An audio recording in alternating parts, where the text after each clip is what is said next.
Hello and a very warm welcome. Thanks for tuning in to News 9 Live. I'm Kabir Naqvi and I'm bringing you this special edition of Top Stories live from our studio here in the National Capital Region, where this jacket has been tailor-made for me specially by Paul Mall. Let's go straight into the news of the hour. First and foremost, at least 52 people were killed and hundreds others injured in a suicide blast near a mosque in Pakistan's Balochistan province. A deputy superintendent of police was among the deceased. The blast happened near the Medina Mosque in the Mastung district at a time when people had gathered to offer the Friday prayers and to celebrate the birthday of Prophet Muhammad. Pakistan's Interior Minister Sarfaraz Bugti has condemned the incident and reiterated the government's zero-tolerance policy on terrorism.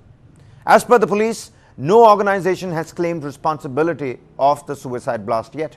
The Tehreek-e-Taliban Pakistan too has denied its involvement in the attack. In the latest update coming in, another blast has occurred in the Khyber Pakhtunkhwa province that has killed at least 3 people. More updates are being awaited on the Khyber Pakhtunkhwa incident. Meanwhile, at least 52 people killed and hundreds other injured in a suicide blast near a mosque in Pakistan's Balochistan province. And what's unfortunate is that a deputy superintendent of police is among the deceased. The blast happened near the Medina Mosque in the Mastung district, that too at a time when people had congregated to offer the Friday prayers.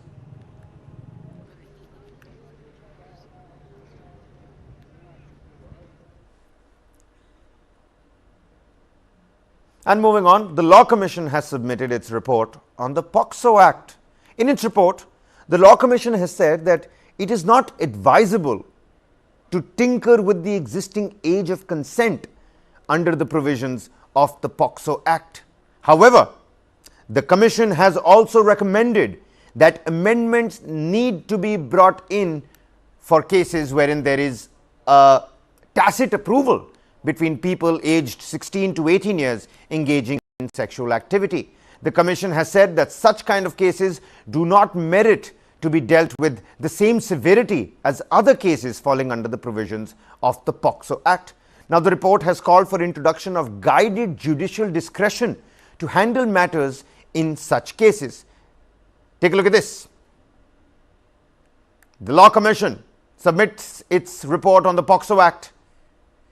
And in the report, the Law Commission has clearly stated that it is not advisable to tinker with the existing age of consent under the provisions of the POCSO Act. However, the Commission has come out forthrightly and recommended that amendments in its place need to be brought in particular cases wherein there is a tacit approval between 2 people aged 16 to 18 years who are constantly engaging in sexual activity. The Commission has said that in such cases, these cases do not merit to be dealt with the same severity as all the other cases falling under the provisions of the POCSO Act. And the report has called for introduction of a guided judicial discretion to handle matters in such cases.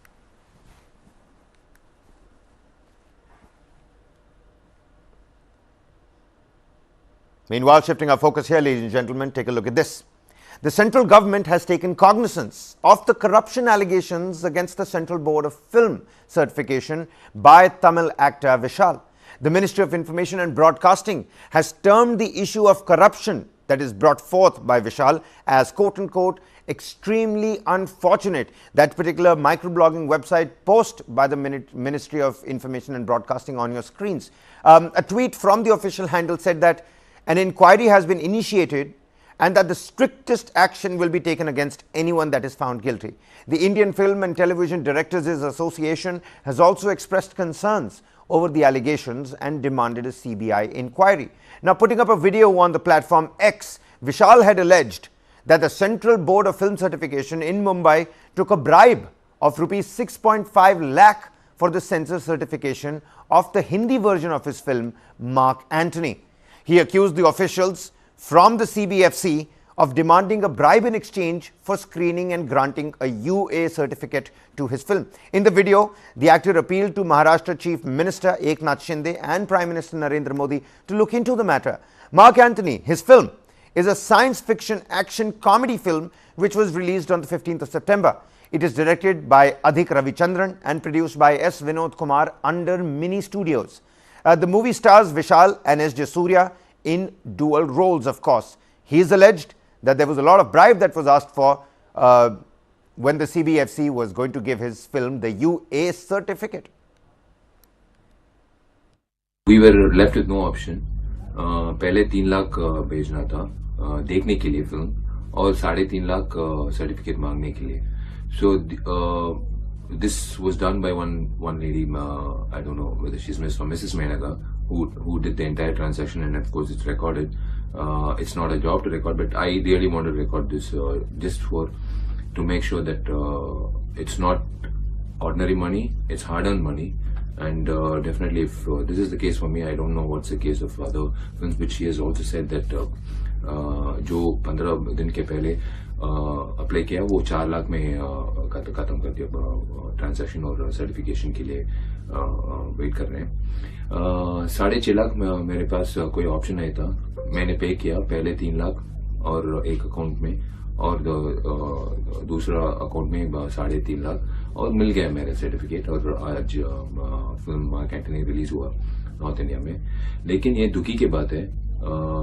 If this is the case in government offices, I really request the higher officials to look into this matter and corruption. Yes, my honorable Prime Minister has always stood against corruption, and of course every leader stands against corruption, and this is corruption. जब मेरे लिए actor को ऐसे हालत है तो दूसरा producers के लिए क्या होगा, वही सोच मेरे दिमाग में है. So please look into it, sir. And we do have the evidence, and of course it's not a culture to record conversation, but this conversation should be recorded, and we recorded it to tell the entire world what is happening in CBFC in Mumbai.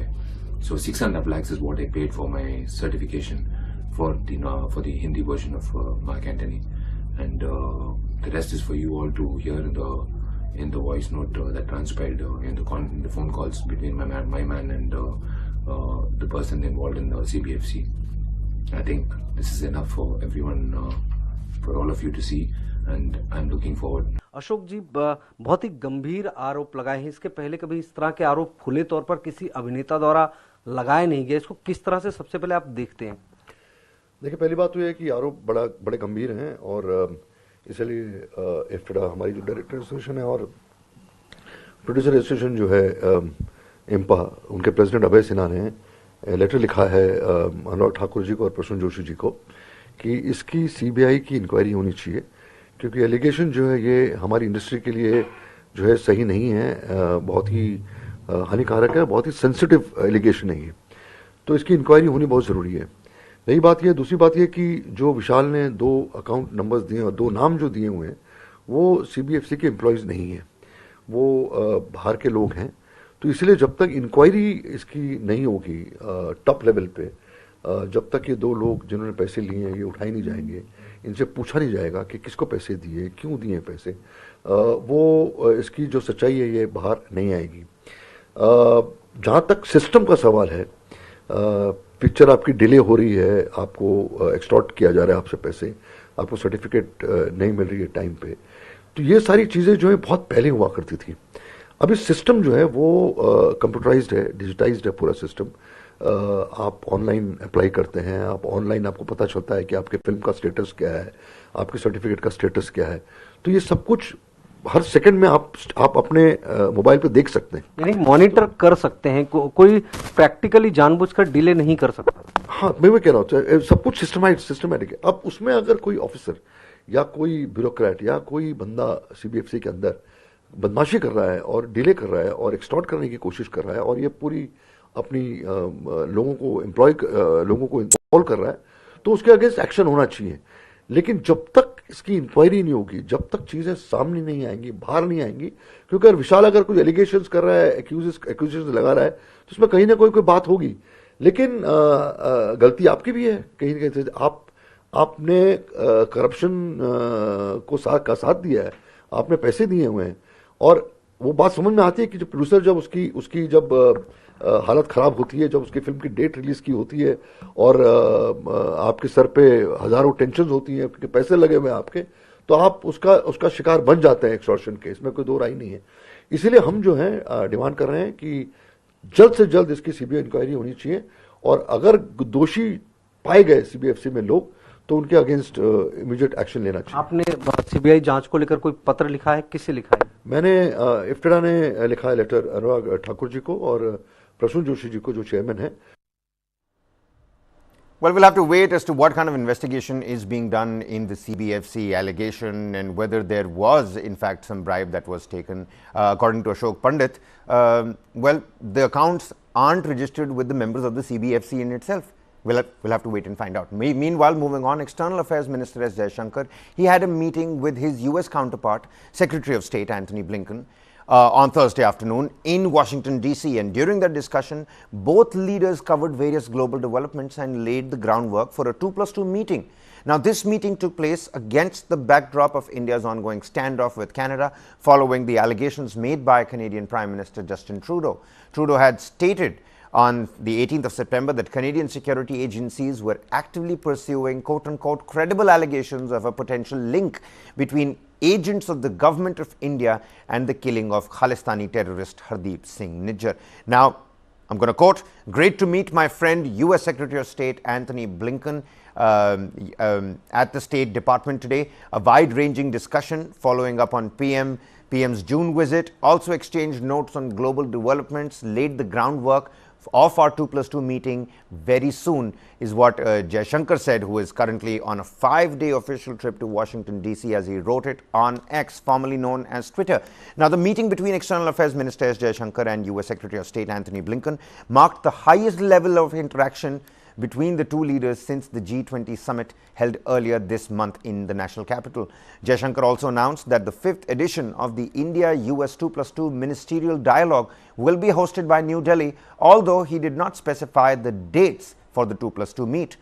Reports suggest that the ministerial dialogue is scheduled to take place in November, signifying the continued diplomatic engagement and cooperation between United States and India. It's a pleasure to welcome my friend and colleague, Foreign Minister Jaishankar, here to the State Department, back to Washington. We've had very good discussions over the last weeks, of course, at the G20, in New York at the General Assembly, and I'm looking forward to pursuing them this afternoon.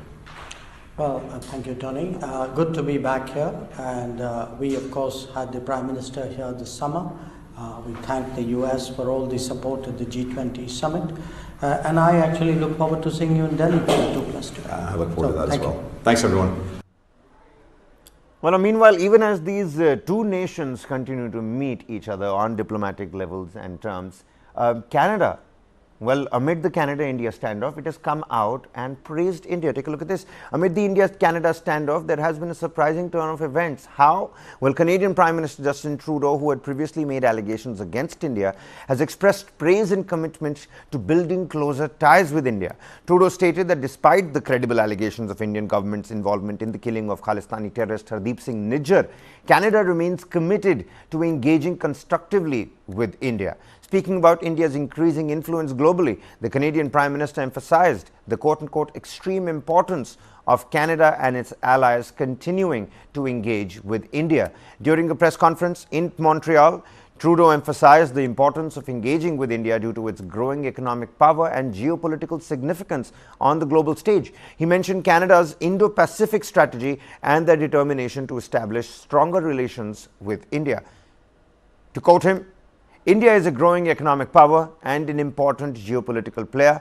As we outlined in our Indo-Pacific strategy just last year, we are very serious about building closer ties with India," said Mr. Justin Trudeau.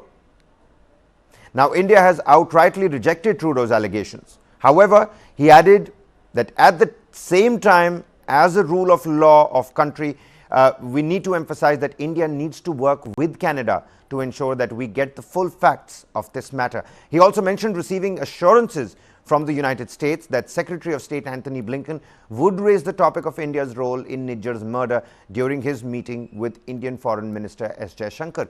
The Americans have been working with us in addressing the Indian government about how important it is for them to be involved in following up on the credible allegations that agents of the Indian government killed a Canadian citizen on Canadian soil. This is something that all democratic countries, all countries that respect the rule of law need to take seriously. We are moving forward in a thoughtful, responsible way, anchored in the rule of law with all of our partners, including our approach to the government of India, is what the Canadian Prime Minister Justin Trudeau had to say. But a sudden change of heart, maybe, because suddenly the Prime Minister of Canada has come out and praised India, and also looking forward to growing and fostering better ties with India.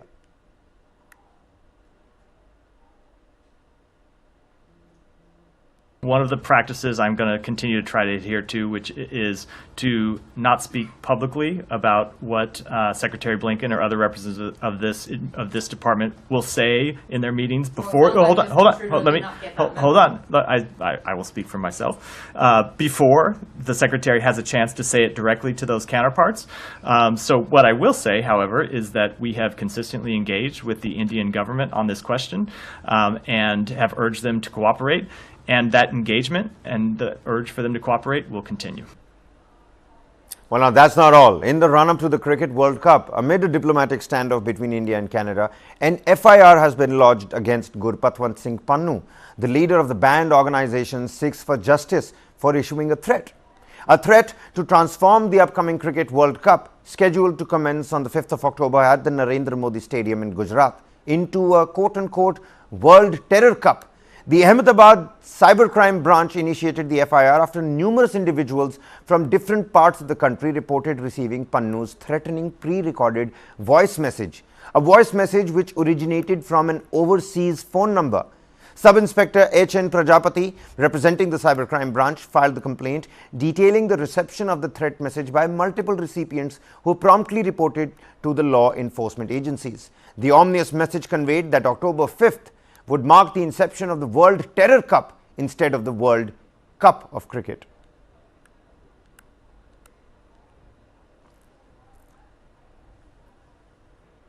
Meanwhile, taking a look at developments in terms of domestic politics, the arrest of Congress MLA Sukhpal Singh Khera by the Punjab police has raised speculations about its potential impact on the INDIA alliance. Khera was arrested in connection with the case under the Narcotics, Drugs and Psychotropic Substances Act, the NDPS Act, that was registered against him in Jalalabad, Fazilka district in 2015.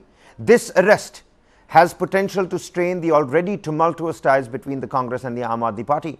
Both parties have frequently exchanged jibes at each other, and just when it seemed that they had resolved their differences, the arrest of Sukhpal Singh Khera occurred. The MLA claims that it is a political vendetta against him, while the Aam Aadmi Party maintains that it is based on evidence. Notably, this development comes after the Punjab Congress unit rejected Aam Aadmi Party's seat-sharing proposal for the 2024 elections, adding further complexity to the political landscape in Punjab. Meanwhile, Delhi Chief Minister Arvind Kejriwal, during a press conference, has said that they are committed to the INDIA alliance despite what's happening in Punjab. पहली चीज़ तो मैं ये clear कर दूं कि आम आदमी party India alliance के प्रति कमिटेड है और आम आदमी पार्टी बिल्कुल किसी भी हालत में इंडिया अलायंस से अलग नहीं होगा और अलायंस के धर्म को निभाने के लिए हम पूरी तरह से कटिबद्ध हैं। हमें कहा गया कि आप बैठो, पानी पियो। जब पानी पिया तो कहने लगे चाय मंगाते हैं। हमने बोला चाय की जरूरत नहीं है भैया, मिलाओ, सुखपाल सिंह खेरा को मिलाओ। कह रहे एसएसपी आ रहे हैं, तो एसएसपी साहब आ गए, हम इंतजार करते रहे। एसएसपी साहब ने बोला कि भाई मैं आपको मिला नहीं सकता, मेरे को निर्देश है ऊपर से। हमने बोला ऊपर से किसके? कहते आप भी समझते हो। कहते मैं मिला नहीं सकता, तो मिलाया नहीं, उन्होंने मिलाने का काम नहीं किया। हमने बोला भाई हमने आपकी चाय क्या पीनी है, कोई चाय पीने थोड़ी आए हैं, हम तो खेरा साहब को मिलने के लिए आए हैं। तो ऊपर के आदेश, मुख्यमंत्री के आदेश, डीजीपी के आदेश, सरासर धक्का, अन्याय, और इस प्रकार से धक्का जो कर रहे हैं, मैं समझता हूं कि ये तो कभी अंग्रेजों के समय में नहीं हुआ होगा मिलने का मौका, क्योंकि कोई सुखपाल सिंह खैरा कोई किसी क्रिमिनल तो नहीं है भाई। बिल्कुल उन्होंने बताया कि यहीं पे है, लेकिन मिलने नहीं दिया, कहते हम मिला नहीं सकते, ऊपर के आदेश है। Well, shifting our focus to the state of Karnataka, where members of pro-Kannada organizations protesting against the release of Cauvery water to Tamil Nadu, well, take a look at the visuals for yourselves, ladies and gentlemen. They were detained by the Bengaluru police as they tried to stage protests at railway stations and at the airport. This strike has been called by farmer groups and pro-Kannada organizations and is being observed across the state. Well, to maintain law and order and handle the situation, the Karnataka police are making preparations to deploy additional forces across the state. These protests have come in the wake of the Supreme Court's decision to refrain from interfering with the directives issued by the Cauvery Water Management Authority and its auxiliary body, the Cauvery Water Regulation Committee, which instructed Karnataka to carry out the water release. In the latest development, the CWRC, the Regulation Committee, has ordered Karnataka to release 3,000 cusecs of Cauvery water from Biligundulu, effective from September 28th till the 15th of October, marking a reduction from the previous release of 5,000 cusecs. Now, Section 144 has been imposed in Karnataka's Mandya district, which lies in the Cauvery basin, to prevent any untoward incidents. 44 flights, at least, that have been cancelled, several trains that took a hit as well, lots of public infrastructure that is also ceased to operate today. Karnataka bandh is totally peaceful. We are seeing that no SR should happen. Nothing episode is going on. All the people are cooperating. We have given full protection to everyone.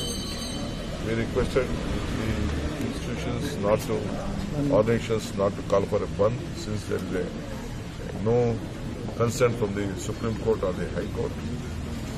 So it is Bangalore and Karnataka is safe. In the afternoon there is a meeting. We have sent our team to there. We are not able to release water. We are presenting the report to the authorities, management authority. We will tell you, we have a meeting of all the senior farmer advocate generals and the senior judges of this state who represent from Karnataka. We will discuss on various issues, including the distress farmer. But they think that there are two states and they want to have an edge in Karnataka because only they were in power earlier in Karnataka. They are not bothered about Tamil Nadu. So the Karnataka BJP leaders are inducing the government, provoking the government of Karnataka not to release water, and because of the local politics, the ruling party also is submitting to that. The Cauvery, I can only say that Cauvery is not the property of Karnataka, that they should know. Cauvery water, wherever it runs, the river runs, water is should be given to every state, and particularly lower riparian states. Internationally, it is not the thing. So this strike is just political. I don't think beyond that, this strike will influence the management authority, because management authority has a different role to play. They are the owners of Cauvery and they have to divide water among the states as per agreement.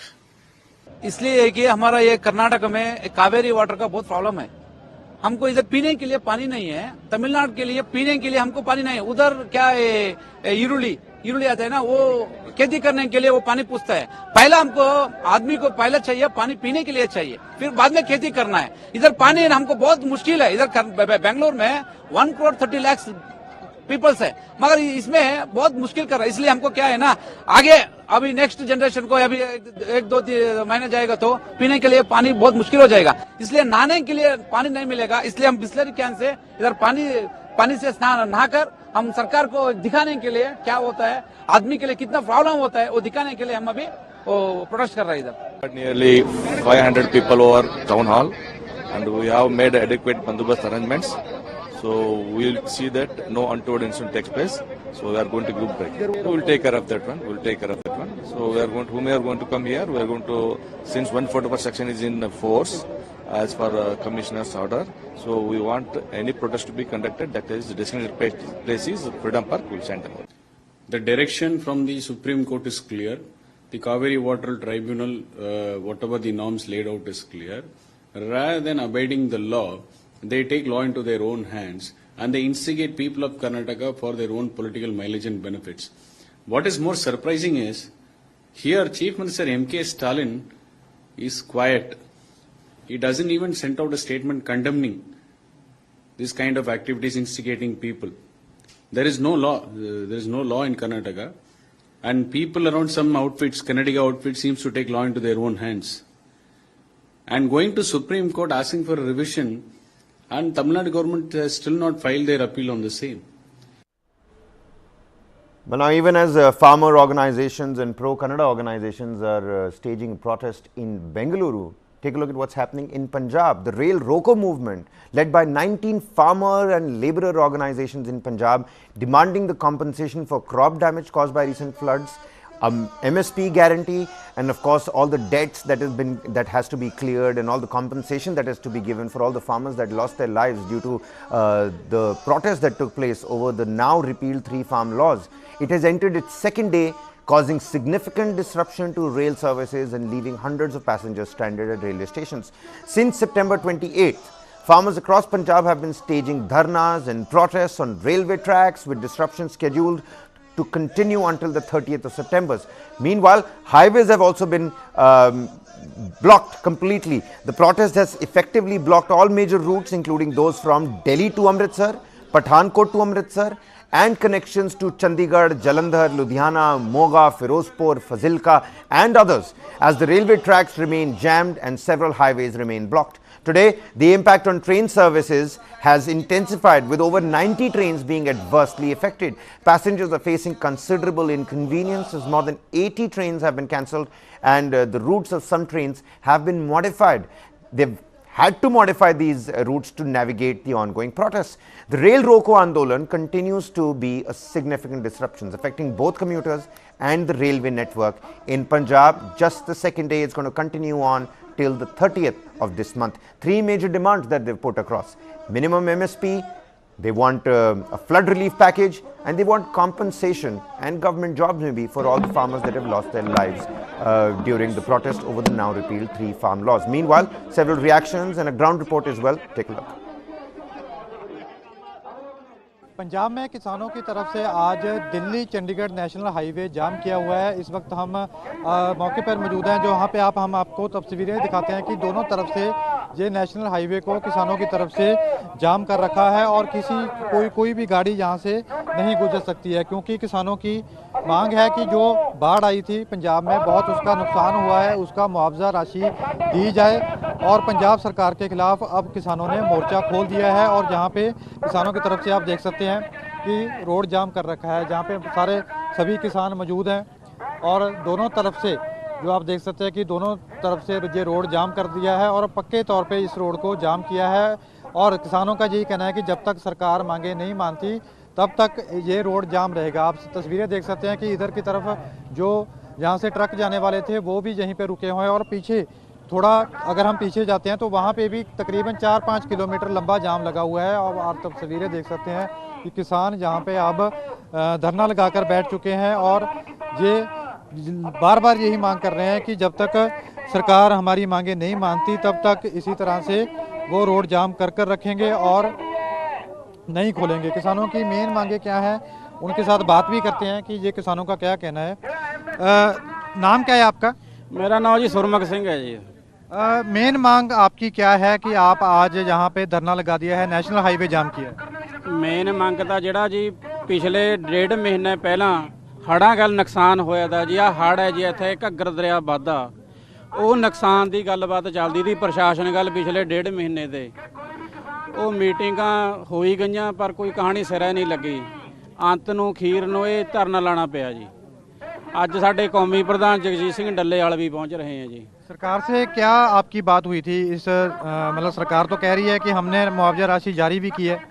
सरकार ने हले ਜਿਹੜੇ ਪਹਿਲ ਕਦਮੀ मतलब जानकारी भी लेनी भी ठीक नहीं समझी ਪੈਸਾ ਕਿੱਥੇ ਤੇ ਮਿਲੂਗਾ ਜੇ ਜਾਣਕਾਰੀ ਉਹ ਨਹੀਂ ਲੈ ਗਿਆ ਉਹਦੇ ਤੇ ਕੋਈ। ਇਹਦੇ ਵਿੱਚ ਇਕੱਲੇ ਮੁਆਵਜ਼ੇ ਵਾਲਾ ਨਹੀਂ ਨਾ ਹੈ, ਨਾਲ ਜਿਹੜੀ ਮਿੱਟੀ ਖਰਾਬ ਹੋਈ ਹੈ ਨਾ, ਜ਼ਮੀਨ ਹੇਠ ਉੱਪਰ ਟੋਏ ਪੈ ਗਏ, ਪਾइप लाइना पट हो गई, खंबे पट हो गए, वो भी मांगे ना, कल्ली मुआवजे वाली नहीं है। किसानों की मांगे हैं कि ये मसला उनका हल होना चाहिए। इसी को लेकर आज किसान यहाँ पे धरने पर बैठे हैं। आप तस्वीरें आपको एक बार फिर से दिखा देते हैं कि जो ट्रैक्टर ट्राली किसानों की तरफ से जहाँ पे नेशनल हाईवे है वहाँ पे लगा दिए गए हैं और पक्के तौर पे धरना लगाया गया है। और किसान यही कह रहे हैं कि जब तक हमारी मांगों को नहीं माना जाता, जब तक प्रशासन हमारी बातें नहीं सुनता, तब तक इसी तरह के साथ यहाँ पे धरना जारी रहेगा, वो नहीं यहाँ से उठने वाले हैं।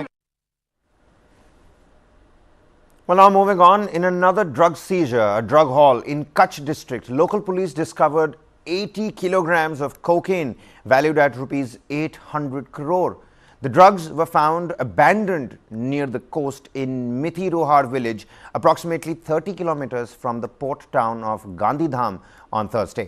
Acting on specific information, the Kutch East police were patrolling the coast when they noticed multiple suspicious looking packets scattered along the shore and floating in the water.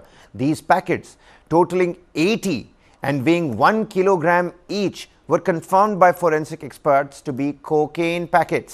Sagar Bagmar, Superintendent of Police for Kutch East, explained that this recovery revealed a new modus operandi used by the international drug mafias. They no longer directly deliver the consignment to local receivers, but instead abandon it in isolated locations for their associates to retrieve it. We have intensified coastal patrolling and village checks as part of our ongoing anti-drug campaign, is what Bagmar stated. Police are actively investigating to determine the intended recipient of the drug consignment. Over the past 2 years, various agencies including the Directorate of Revenue Intelligence, the DRI, the Border Security Force, the BSF, and the Gujarat Anti-Terrorism Squad, the ATS, and local police have seized multiple such drug consignments in the district, which shares proximity to Pakistan. Recently, heroin packets were also confiscated from the coast of Valsad district in South Gujarat. In June, a joint operation between the BSF and the Jakhau Marine Police led to the seizure of approximately 50 packets of heroin worth rupees 250 crore from Sayali Creek. In April, the ATS and the Indian Coast Guard apprehended 9 Pakistani nationals and confiscated drugs worth rupees 280 crore from a Pakistani boat near the international maritime boundary line off the Jakhau coast. And last year, heroin valued at rupees 376 crore concealed inside fabric rolls was seized from a container at the Mundra port.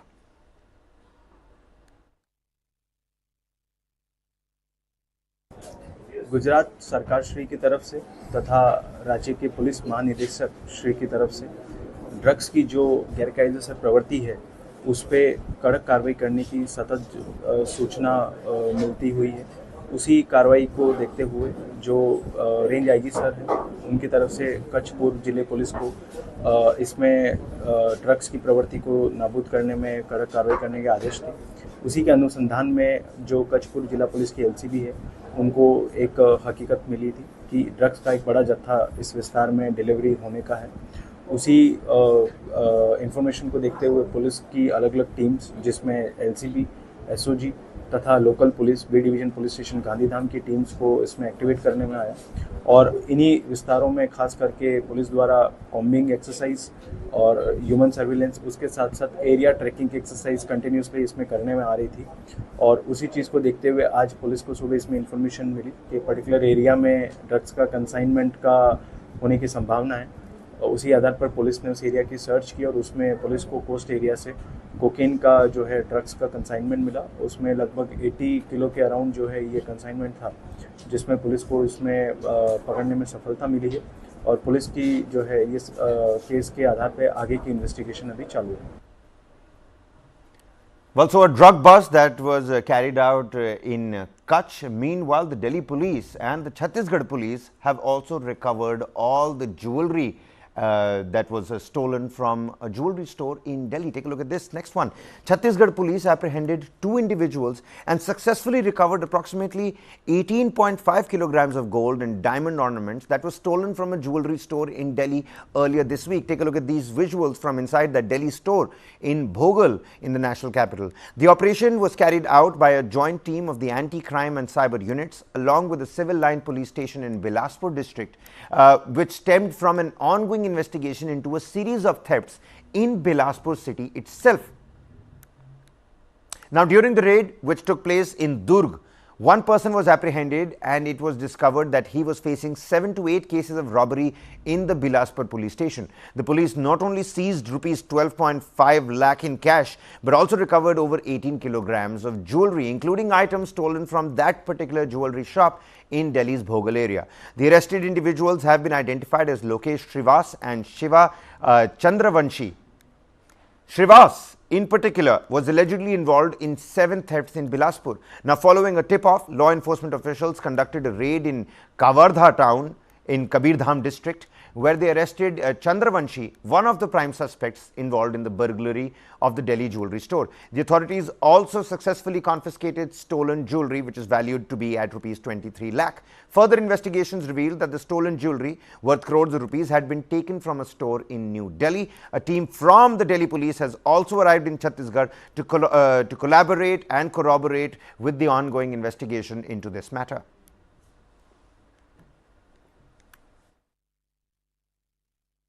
दुर्ग में एक रात को red की कार्रवाई की गई थी जिसमें एक चोर लोकेश श्रीवास को पकड़ा गया। बेसिकली उसके खिलाफ हम लोग के 7-8 चोरियों के मामले बिलासपुर में अलग अलग थानों में दर्ज थे। कल उसके एक साथी को पकड़ा गया था कवर्धा से, जिसके साथ 23 लाख का सामान, ज्वेलरी और कैश मिला था। जब उसके बाद वो वहीं से भागा था और हमारी टीम जब वहाँ पहुँची, रायपुर और दुर्ग की पुलिस को भी साथ लेके हम लोग पहुँचे थे और वहाँ जब उसको पकड़ा गया, लगभग 12.5 लाख जो कैश है उसके घर से मिला है। और चेक करने के बाद दिल्ली में काफ़ी बड़ी चोरी हुई थी, उस चोरी के भी लगभग जो 18.5 किलो सोना, डायमंड ज्वेलरी भी मिला है। दिल्ली पुलिस भी टीम भी पहुंची हुई थी। ये एक हम लोगों ने कार्रवाई मिलके की है और इसमें हो सकता है कि आने वाले समय में और भी खुलासे हो। अभी हम लोग चोरों को लेके यहाँ आ रहे हैं। उम्मीद है कि जिस तरह से इन्होंने चोरियां की हैं, इंटर स्टेट गैंग है, कुछ और लोग शामिल हो सकते हैं, कुछ और चोरियों के खुलासे हो सकते हैं। Meanwhile, shifting our focus here, winter is almost right around the corner, knocking on doors. And come winter in the national capital, people start choking and, well, people start talking about pollution. In Delhi, the Aam Aadmi Party government has unveiled its winter pollution plan for this year. Delhi Chief Minister Arvind Kejriwal announced the city's winter action plan to combat pollution. He attributed a reduction in pollution levels to government measures such as electric buses and the EV policy. Now, the plan includes expanding the use of POCSO biodecomposer to treat stubble burning, increasing green cover, identifying pollution hotspots, deploying water sprinklers, inspecting vehicle pollution certificates and prohibiting open garbage burning. Kejriwal encouraged residents to use the Green Delhi mobile application to report pollution contributing activities. A specialized war room and dedicated teams will oversee the plan's implementation as well. साल के winter action plan पे 15 point winter action plan है। पहला point है कि हमने 13 hotspots identify किए हैं जहां पोल्यूशन ज़्यादा होता है। हर हॉटस्पॉट के लिए एक स्पेशल एक्शन प्लान बनाया गया है और उसके लिए एक वॉर रूम बनाया गया है। 13 स्पेशल टीम्स बनाई गई हैं और वहां पे पोल्यूशन को डाउन रखने के लिए स्पेशल फोकस किया जाएगा। दिल्ली में पराली जलाने को कम करने के लिए पूसा द्वारा बनाया गया बायोडिकम्पोजर पिछले 3 सालों से हम इस्तेमाल कर रहे हैं। उसके नतीजे काफ़ी अच्छे आए हैं। पिछले साल हमने 4400 एकड़ में बायोडिकम्पोजर का इस्तेमाल किया था। इस साल 5000 एकड़ में बायोडिकम्पोजर का इस्तेमाल किया जाएगा। डस्ट पोल्यूशन को कम करने के लिए कई सारे स्टेप्स उठाए हैं। एक तो ये जो कंस्ट्रक्शन साइट्स हैं, उन कंस्ट्रक्शन साइट्स पे निगरानी रखने के लिए स्पेशल टीम्स बनाई गई हैं। 591 टीम हैं। 500 स्क्वायर मीटर से ज़्यादा निर्माण साइट्स वाले डस्ट कंट्रोल करने के लिए उनको वेब पोर्टल पे रजिस्टर करना पड़ेगा और 5000 स्क्वायर मीटर से ज़्यादा का अगर कोई कंस्ट्रक्शन साइट है तो उन्हें एंटी स्मॉग गन लगाना अनिवार्य होगा। सड़कों पे भी जो सफाई करते टाइम धूल उड़ती है उसके लिए 82 road mechanical road sweeping machines लगाई गई हैं, 530 वाटर स्प्रिंकलिंग मशीन लगाई गई हैं और 258 एंटी स्मॉग गन सड़कों के ऊपर चलेंगी विंटर के दौरान। जो व्हीकल से पोल्यूशन होता है उसको कंट्रोल करने के लिए पीयूसी सर्टिफिकेट्स की जांच करने के लिए और 10 साल से पुराने डीजल व्हीकल और 15 साल से पुराने पेट्रोल व्हीकल्स को प्रतिबंध के कंप्लायंस के लिए 385 टीम्स गठित की गई हैं। जो कंजेस्टेड एरियाज है जहां ट्रैफिक ज्यादा रहता है वहां पे व्हीकल खड़ा हो जाता है और व्हीकल खड़ा होकर वहां पे पोल्यूशन करता है। Well, now shifting our focus to a shocking story that's come out of Jaipur. This incident has sent shockwaves throughout the city of Jaipur. A burnt body of a woman was discovered on a roadside in the Kanota area. The police suspect a heinous murder where the perpetrators attempted to conceal their crime by setting the victim's body on fire, making it difficult to identify her. We've of course had to blur all those visuals for public consumption. Now, Jaipur's Assistant Commissioner of Police, Basi Phulchand Meena, provided details about this distressing discovery. The half-burnt body was found around 7:30 a.m. on Thursday in Papad village in the Kanota. The victim is said to be between 25 to 30 years of age. As half of her face was burnt, her identity cannot be ascertained. Currently, the body has been placed in the mortuary of a hospital and the case is being probed from all angles. Now, in terms of political fallout over the tragedy, the BJP has launched a scathing attack on the Ashok Gehlot-led Congress government in Rajasthan in the wake of this gruesome incident. BJP national spokesperson Shehzad Poonawalla expressed deep concern about the deteriorating law and order situation, throwing light on the recent incidents against women in the state. ये तस्वीर है और माफ करना, ये तस्वीर आज जो आई है, ये तस्वीर आप देखिए गौर से। ब्लैक डिजिटल डायरी में पहली तस्वीर, पहला प्रमाण। आप मुझे पूछेंगे कि क्या ये तस्वीर अफगानिस्तान की है? नहीं, ये तस्वीर अफगानिस्तान की नहीं है। आप मुझे पूछेंगे क्या ये तस्वीर सूडान की है? नहीं, ये तस्वीर सूडान की नहीं है।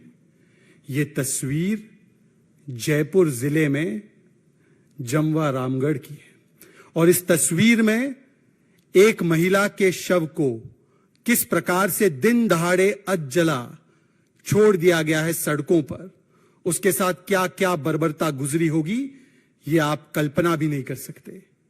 ये जयपुर में, राजस्थान, दिन दहाड़े, यही ब्लैक डायरी, डिजिटल डायरी मैं लेकर आया हूं क्योंकि ये एक आध घटना नहीं है। आज राजस्थान में वो नारा लगाती है ना प्रियंका वाड्रा जी, लड़की हूं तो लड़ सकती हूं। आपको पता है राजस्थान की महिलाएं क्या कह रही है? राजस्थान की महिलाएं कह रही है, लड़की हूं तो क्या राजस्थान में बच सकती हूं। इस बात की हमारे को सूचना मिली, एसएचओ मैं और चेतक डीओ मौके पर पहुंचे हैं। यहाँ आसपास के लोग बागी भी इकट्ठे हुए हैं, सबसे हमने पूछा भी है। ये तो स्थिति मौके को देखने से स्पष्ट है कि कोई मर्डर करके और इसको डाल के और जला के गया है। पूरी जली नहीं है। ये महिला है, करीब 25 साल की उम्र है इसकी और इसके जो हुलिया है ये हमने हमारे इंफॉर्मेशन ग्रुप पर और इनको वारिसान की तलाश हेतु डाला है और कंट्रोल के मार्फत प्रसारित करा रहे हैं इसको, जो ताकि वारिसान तक सूचना पहुंचे, संबंधित थानों से पहुंचे। जहां भी इसकी गुमशुदगी है वहां से हमारे को कनेक्ट होएगा। और लगभग अंदाजा है इसमें कितनी उम्र है और क्या है? अप्रोक्सीमेटली इसकी 25 साल उम्र है। I'm now bringing you an international update, albeit an interesting one. Take a look at this. Elon Musk turned into a citizen journalist, reporting live from the US-Mexico border's Eagle Pass, where the migrant situation is certainly a serious issue. Now, in the midst of the current migrant predicament in the United States, our billionaire philanthropist and the owner of Tesla and X, Elon Musk, made a visit to the Texas-Mexico border, where Musk live-streamed his tour of the region with the aim of providing people with a first-hand look at the actual conditions and circumstances surrounding the migrant crisis. Please encourage more citizen journalism. You can do live video easily from your phone. More on-ground reporting from regular citizens will change the world, is what he tweeted on the microblogging website. His video caption read, "Went to the Eagle Pass border crossing to see what's really going on." Here's a snippet, and here's a snippet for you as well to take a look. So here we are at Eagle Pass, and we're going to be meeting with the sort of major officials and law enforcement are responsible for the border, and just hear directly from them and see exactly what's going on for yourself. Kind of a group over there that's coming in. So it's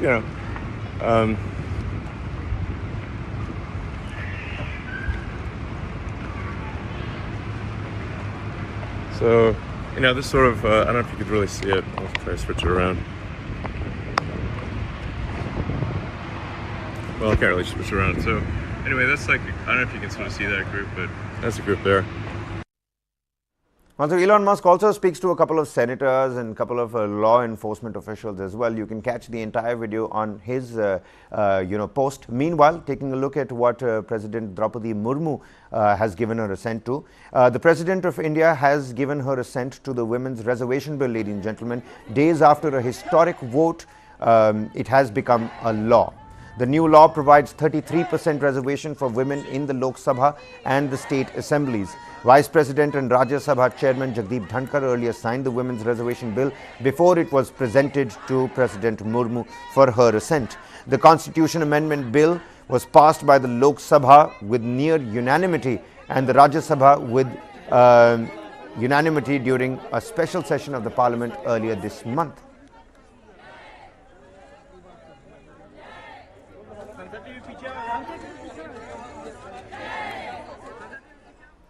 Well, now, the Women's Reservation Bill has certainly become a law, a progressive step certainly. And when we're talking about progressive steps, let's take a look at the Indian contingent shining at the Asian Games. Indian shooters once again brought laureates at the Asian Games 2023 that are currently going on in Hangzhou, China. The day began with the Indian team consisting of Aishwarya Pratap Singh Tomar, Swapnil Suresh Khosale, Akhil Shioran winning the gold medal in the 50-meter 3P men's team event. Baloch and Isha Singh were able to secure the gold and silver respectively in the women's 10-meter pistol final. Now, Aishwarya Pratap Singh also clinched the silver medal in the men's 50-meter 3P individual event. Another silver medal came India's way in the 10-meter air pistol women's team event. Meanwhile, in tennis, the duo of Saket Mainini and Ramkumar Ramanathan managed to bring home the silver medal in the men's doubles category. Rohan Bopanna and Rutuja Bhosle have reached the final in the mixed doubles category. India's medals tally has now risen to 33, ladies and gentlemen, with 8 gold medals, 12 silver medals and 12 bronze medals.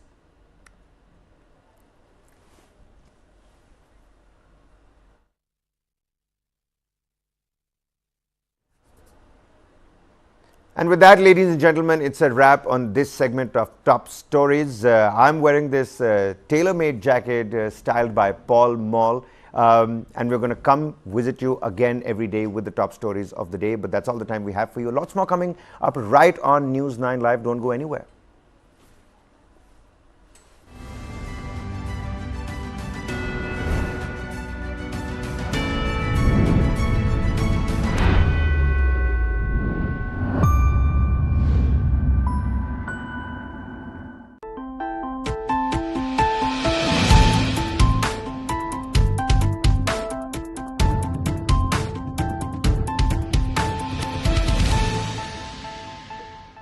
When a patient's mother touches my feet, begging to save her